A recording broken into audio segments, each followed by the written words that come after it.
आप जानते हैं ना अम्मी आई हुई है, साथ बैठकर डिनर कर लें तो मेरी माँ का मान भी रह जाएगा और मेरी ज़ात पे पड़ता। तुम क्यों प्रिटेंड करते हो जैसे तुम मुझसे नफरत करते हो? मुझे जितनी मर्जी सजा देनी है दे, मगर खुद को तो मत दो एटलीस्ट। Just shut up. चलो ऐसे। वकार साहब, रोशनी बीबी के भाई आपकी गाड़ी ले गए हैं।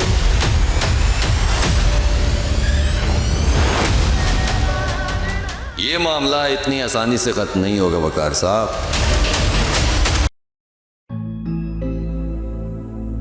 अस्सलाम वालेकुम। तुम यहाँ क्या कर रहे हो? जाओ यहाँ से। बात करने आया हूँ आपसे। मुझे तुमसे कोई बात नहीं करनी,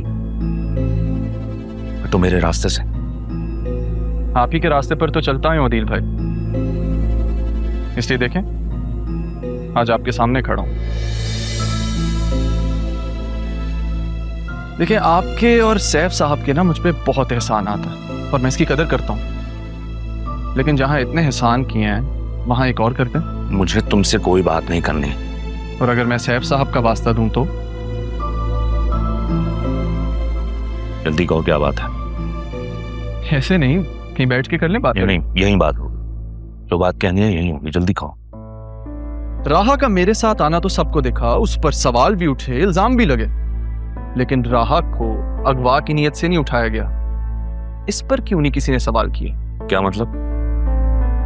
क्या बात है? सीधी बात कहो, पहले मत बुझवाओ। अगर असल मुजरिम को आपके सामने बेनकाब कर दूं तो क्या आप उसके खिलाफ कानूनी कार्रवाई करेंगे? अच्छा, तुम तो जिस पोस्ट पर हो तुम्हारे लिए तो कुछ भी करना नामुमकिन नहीं है। आपने और सैफ साहब ने मुझे ऐसा कोई लुकमा नहीं खिलाया जिससे मैं आपके खिलाफ नमक हरामी करूं। लेकिन आपने ये क्यों नहीं सोचा दिल भाई कि आपकी भांजी के ना आने से फायदा किसे हुआ? आपके सामने तो यही दिखाया गया कि इसमें राहा का कसूर है, लेकिन कोई तो ऐसा था जिसने इस चीज का फायदा उठाया। I mean think about it, इस कसूर की आड़ में आपकी बतूल का निकाह जरियून से हो गया। बकवास बंद करो अपनी। हमारी पोस्ट का एहतराम कर रहा हूं, ना धक्के देने यहाँ से बाहर निकाल देता। आपकी नजर उस पर क्यों नहीं जा रही जिसने निकाह करवाया है? और एक हकीकत और बताऊं आपको, ये सिर्फ अगवा नहीं, मर्डर का प्लान था।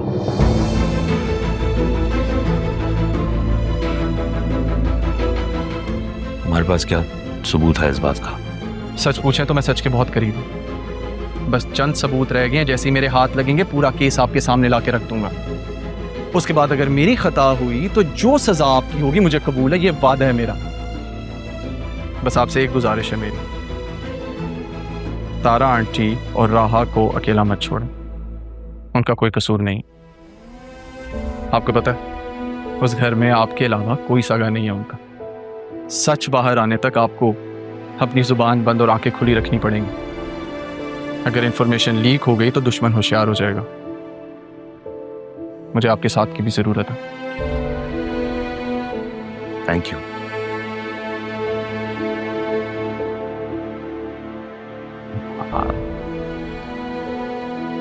तुम्हारे पास जब सबूत आ जाए तो मुझसे आके मिलना प्लीज।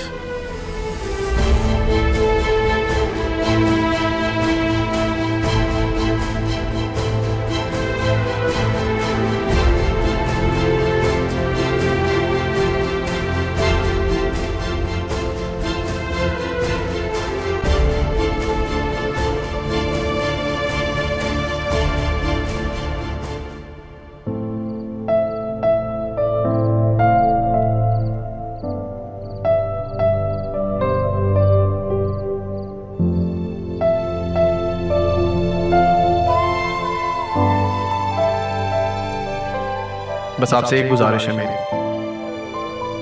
तारा आंटी और राहा को अकेला मत छोड़ो, उनका कोई कसूर नहीं।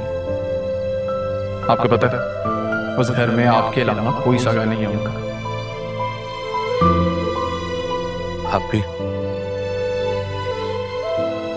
आप ही सुने, आप भी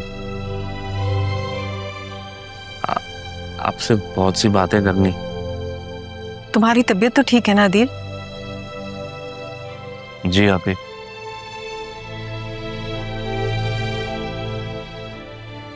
आप अगर चाय बना के ले आए तो फिर बात करें। अभी लेकर आती हूँ।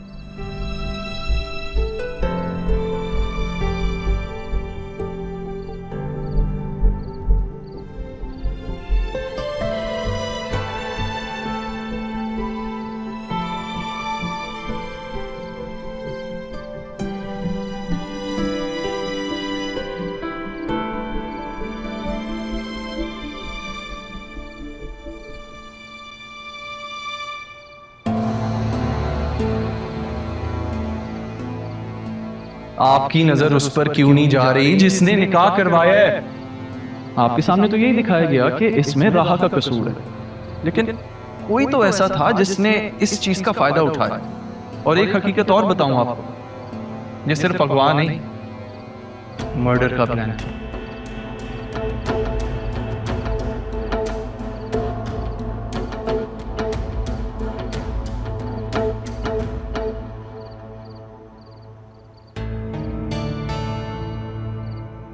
क्या सोच रहे हो दी? यकीनन तुम अपनी बहन और भांजी की वजह से परेशान हो।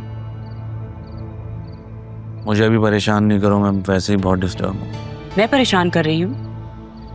अदील, मैं तो खुद इस घर को बिखरने से बचाने की कोशिश कर रही हूँ, मगर मेरी परेशानी किसी को नजर नहीं आती। राहा और आप ही की बात सुन लेनी चाहिए थी। मैंने बिला वजह उन पर इल्जामात लगा दिए। अच्छा नहीं किया। क्या अच्छा नहीं हुआ? उनके साथ जो कुछ भी हुआ है वो ठीक हुआ है। उनकी अपनी लाडली की वजह से हुआ है। सब कुछ राहा की मर्जी से हुआ है भाई। शुक्र अदा करो, शुक्र करो कि वक्त पे हमारी बेटी निकाह के लिए मान गई थी। अगर बतूल ना मानती तो हम तो किसी को मुंह दिखाने के काबिल ही ना रहते। बतूल को वो लोग इस बात पे परेशान तो नहीं करेंगे? बिल्कुल भी नहीं। ये बात तो सच है कि ज़रियून हमारी बेटी को पसंद करता था। वो तो बस पापा की इज्जत की वजह से निकाह करने के लिए तैयार हो गया था।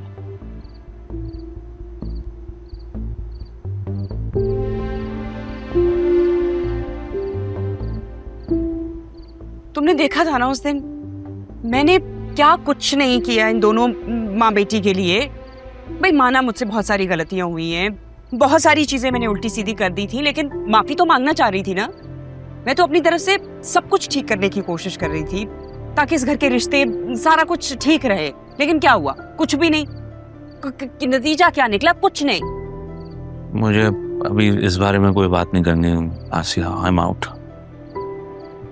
मैं नहीं चाहती कि तुम खामोश रहो। तुम्हारे दिल में जो कुछ भी है, जो भी गुबार है, उसको निकाल दो।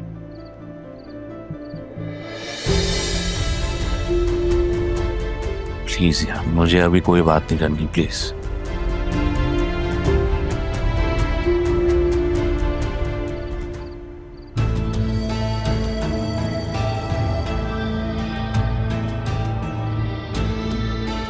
क्या जरूरत थी मुझे बोलने की? चुप होके बैठ जाती तुम।